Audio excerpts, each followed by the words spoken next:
अपने बच्चों को सफल डॉक्टर और IIT इंजीनियर बनाइए एलिवेट इंस्टीट्यूट के साथ। नीट और JEE की संपूर्ण तैयारी। गरीब और होनहार बच्चों को 50% तक स्कॉलरशिप। Elevate your future.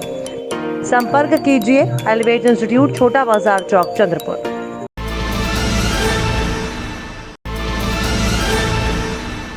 आप देख रहे हैं पार्थशर समाचार, सत्य परमो धर्म।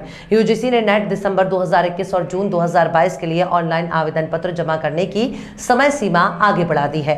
ऑनलाइन आवेदन जमा करने और शुल्क भुगतान की नई समय सीमा अब 30 मई 2022 है।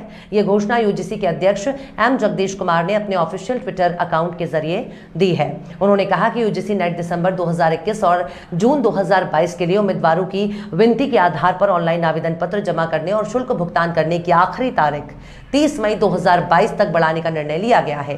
यूजीसी ने इससे पहले आवेदन के लिए अंतिम तिथि 20 मई निर्धारित की थी। राष्ट्रीय परीक्षा एजेंसी यूजीसी नेट परीक्षा वर्ष में 2 बार आयोजित करती है। इस परीक्षा के माध्यम से भारतीय विश्वविद्यालयों और कॉलेजों में सहायक प्रोफेसर और जूनियर रिसर्च फेलोशिप JRF के लिए अभ्यर्थियों का चयन किया जाता है। यूजीसी नेट दिसंबर 2021 और जून 2022 की परीक्षा 82 विषयों में ऑनलाइन होगी। इन दोनों परीक्षाओं के JRF के स्लॉट का विलय किया गया है, जबकि JRF के लिए विषयवार और श्रेणीवार आवंटन प्रक्रिया में कोई बदलाव नहीं किया गया है। मध्य रेलवे ने गर्मी के मौसम में अतिरिक्त भीड़ को कम करने के लिए काजीपेट और दादर के बीच 10 साप्ताहिक समर स्पेशल ट्रेनें चलाने का निर्णय लिया है। इन ट्रेनों के चलने से चंद्रपुर, गढ़चिरौली, वर्धा आदि जिलों के यात्रियों को अच्छी सुविधा होगी। दादर काजीपेट साप्ताहिक स्पेशल वाया मनमाड़, नांदेड़, आदिलाबाद, चंद्रपुर, बल्लार शाह होकर चलेगी।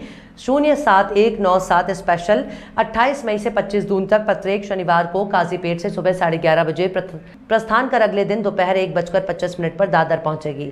07-198 स्पेशल 29 मई से 26 जून तक प्रत्येक रविवार को दादर से रात 9:45 पर प्रस्थान कर अगले दिन रात 9:45 पर काजीपेट पहुंचेगी। Summer special train Jammikunta, Peddapalli, Mancherial, Bellampalli, Sirpur, Kagaznagar, Ballarshah, Chandrapur, Bhandak, Wani, Kayar, Lingti, Pimpalkhuti, Adilabad, Kinwat, Himayatnagar, Bhokar, Mudkhed, Nanded, Purna, Parbhani, Jalna, Aurangabad, Latur, Rotegaon, Nagarsol, Manmad, Nashik road, Kalyan और ठाणे में रुकेगी। इस ट्रेन में 2 AC 2 टायर, 3 AC 3 टायर, 6 शयनयान श्रेणी, 6 सामान्य द्वितीय श्रेणी, जिसमें 2 गार्ड ब्रेक वैन शामिल है। इन ट्रेनों के लिए सोमवार से आरक्षण शुरू हो गया है। हाल ही में हुए सहकारी समितियों के चुनाव में रविंद्र शिंदे और धानोरकर दंपत्ति की प्रतिष्ठा दांव पर लगी थी। शिंदे के शेतकरी और शेत मजदूर सहकार पैनल ने धानोरकर के नेतृत्व वाले शेतकरी परिवर्तन पैनल को भारी मतों से हराकर इसमें विजय हासिल की है। रवि शिंदे जिला मध्यवर्ती सहकारी बैंक के पूर्व अध्यक्ष और वर्तमान संचालक के रूप में कार्यरत हैं। उन्होंने भद्रावती पंचायत समिति के सदस्य नागोराव बहादे के साथ मिलकर इस विजय अभियान में नेतृत्व किया। स्थानीय विविध कार्यकारी सहकार संस्था का चुनाव रविवार को हुआ। वास्तविक मतदान प्रक्रिया के बाद देर रात परिणामों की घोषणा की गई। इसमें शेत मजदूर सहकार पैनल के सारे 13 उम्मीदवारों ने काफी अंतर से जीत हासिल की। इस चुनाव में सांसद बालू धानोरकर और विधायक प्रतिभा धानोरकर के नेतृत्व वाली शेतकरी परिवर्तन पैनल और रविंद्र शिंदे की अध्यक्षता वाली शेत मजदूर सहकार पैनल के उम्मीदवार चुनाव मैदान में आमने सामने थे। विजयी पैनल में सर्वसाधारण प्रतिनिधि गुट से अरुण सादा, रोहन खुटे माटे, ज्ञानेश्वर डुकरे, सतीश बरखड़े, अजीत फालके, विश्वास कोंगरे, नरेश काले, प्रेमदास आसवले, भारती नागराले, रामचंद्र वांड्रे, साहब राव गोरुडे, सुषमा शिंदे, मनीष सातपुते, ऐसे कुल 13 उम्मीदवार विजयी हुए। इस चुनाव निर्णय अधिकारी के तौर पर रवि मांडलकर थे। रविंद्र शिंदे ने कहा कि लोकतंत्र की जीत हुई है, साम दाम दंड भेद यह नीति हारी है और अंत में सच्चाई की जीत हुई है। इतकंच नव्हे तर सहकार क्षेत्रामध्ये जे आपण काम करत गेलो ते माननीय उच्च न्यायालय आणि सुप्रीम कोर्टामध्ये सुद्धा या रवींद्र शिंदेची दखल घेतलेली आहे। त्यांनी आपल्या भागामध्ये वाढलेले आहेत आणि त्याबद्दल आपण आवाज उठवला। आपल्या भागातले उपविभागीय अधिकारी साहेब आहे, त्यांनी तात्काळ 2 ऍक्शन घेतल्या। रेतीमध्ये असो कोणत्याही मध्ये असो त्यांनी सुशासन आपल्या भागामध्ये निर्माण केलं। जिथं गेलं तिथं त्यांच्या टाकू निघते। आपल्या भागामध्ये काही लोक या कर्नाटक एमदामध्ये काम करत होते, तिथून त्यांना काढलं आणि त्या चंद्रपूरच्या एका गुंडाला आणून बसलं, जो हत्यारा घेऊन रोज रात्री पेट्रोलिंग करतो आणि कोळसा जो बाजारात विकतो।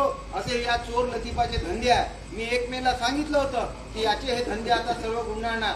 आमदार खासदार होणं हे माझ्यासाठी महत्व नाही. चपराशाचं पद आहे, हे लोकसेवकाचं पद आहे. ज्या दिवशी रवी शिंदे तिथं हात टाकते ते कायद्याच्या बाजूने टाकते आणि पूर्ण तुम्हाला दिसलं.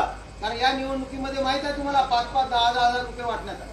15,000 रुपये प्रत्येक याच्यामध्ये मत वाटण्यात आले. परंतु आपण जे लोकांमध्ये कोरोनामध्ये काम केलं, आपण चिरादेवीमध्ये गेलो, आपण आपल्याला मत कोणा याच्यामध्ये भेटले, आपण कोरोनामध्ये 2 वर्ष काम केले आणि हे दाम्पत्य घरी झोपून होते. निवडणुकीमध्ये ज्यानं भाग घेतला, ज्याची भाकर ज्याच्यावर आहे असे धंदे या चोरानं बंद केले. परंतु मी तुम्हाला सांगतो या याच्या पुढे कोणताही कायदा कानून हातात न घेता या चोराला धंदा शिकवल्याशिवाय राहणार नाही आणि माझी शिकवल्याशिवाय राहणार नाही आणि माझ्या बापाची जबाबदारी नाही आहे. परंतु माझ्या जीवनातली ही निवडणूक सर्वात सोपी निवडणूक होती. मी फक्त काल रात्री निघालो बाहेर. माझे लोक आहेत उमेदवार फिरले, यांनी म्हणावं की मी या रूमच्या बाहेर या निवडणुकीसाठी प्रचार. मी फक्त काल रात्री ते पण एक 2 व्हीलर घेऊन एका खेड्यामध्ये गेलो, देवीमध्ये. मला तिथं कळलं की पैसे वाटणं चालू आहे आणि तिथे जाऊन रातोरात आम्ही आमच्या लोकांची बांधणी केली. त्यांना संपूर्ण सांगितलं का चालू आहे आणि काय नाही आणि त्यांनी सर्व एकत्र येऊन ते सगळे रात्री आमच्या सोबत आले आणि तिथे एक आपल्याला चांगला निर्णय दिला. गौराळा आणि चिरादेवी, तुम्हाला माहित आहे हा विधान जो मतदारसंघ आहे आपला सोसायटीचा असो की मग नगर परिषदचा असो, गौराळाची जो हा मतदारसंघ हा संवेदनशील आहे. केव्हाही तिथे झगडे होते परंतु सगळीकडे सुशांतता आहे. चाकू छुरीवाले त्याचे कार्यकर्ते होते. रेकॉर्ड चोरून नेला, काय गरज होती रेकॉर्ड चोरून नेण्याची? गुन्हा झाला, घटनात्मक कारवाई केल्या. म्हणून आम्ही सांगतो यापुढे कोणी भिवून चालणार नाही. सगळे जण एकत्र फक्त कायदा हातात घ्यायचा नाही. आज आपला विजय झाला, हा विजय पचवण्याची शक्ती ठेवा. त्यांच्या कार्यकर्त्याला उद्या जास्त बोलू नका. कारण तुम्हाला माहित आहे आपलं कुटुंब आहे आपल्या भरोश्यावर आहे, त्यात तुम्हाला काही फरक नाही पडत. रोजची त्याची चोराची कमाई चालू आहे, समजलं ना? त्याला आपल्या जवळच्या एका माणसावर आता त्यांनी त्याला मारून टाकण्याचा प्रयत्न केला, त्याला सुद्धा आपण उत्तर दिलं.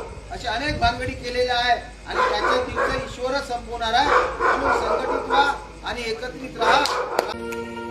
अपने बच्चों को सफल डॉक्टर और IIT इंजीनियर बनाइए एलिवेट इंस्टीट्यूट के साथ। नीट और JEE की संपूर्ण तैयारी, गरीब और होनहार बच्चों को 50% तक स्कॉलरशिप। Elevate your future.